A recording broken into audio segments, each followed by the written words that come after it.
Warga di Kecamatan Kawangkoan menjajakan buah durian di tepi jalan. Dalam sehari, puluhan hingga ratusan buah durian ini diburu pembeli. Keuntungan yang diperoleh pun mencapai jutaan rupiah.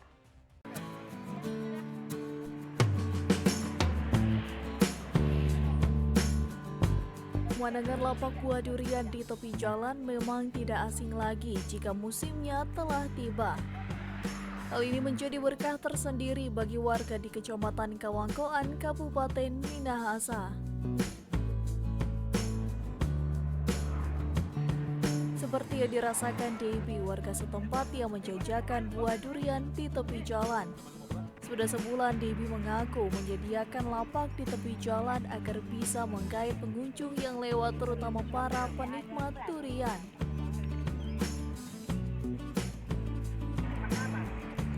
Benar saja, dalam sehari apalagi di akhir pekan, puluhan hingga ratusan buah durian diburu pembeli dengan harga satu buah durian dibanderol Rp35.000. Pengunjung bisa menyantapnya di tempat atau dapat membawa pulang. Keuntungan yang diperoleh dalam sehari mencapai jutaan rupiah.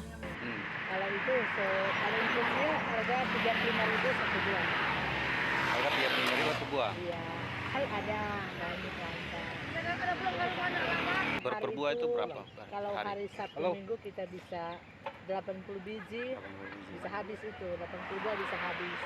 Sampai pun 100 kalau memang ramai sekali, tapi merata begitu 80 sampai 100 buah habis. Uang yang masuk, ya itu uang yang masuk sekitar kalau dia dalam 100 buah sekitar 3 jutaan ada. Ya, ada lebih ya, pokoknya standar lah 3 jutaan. Sangat bersyukur ke Tuhan karena ada durian, ada berkat, ada boleh berjalan durian. Selain menjajakan di tepi jalan, buah durian khas Minahasa ini juga dikirim ke area Tomohon, Manado dan sekitarnya.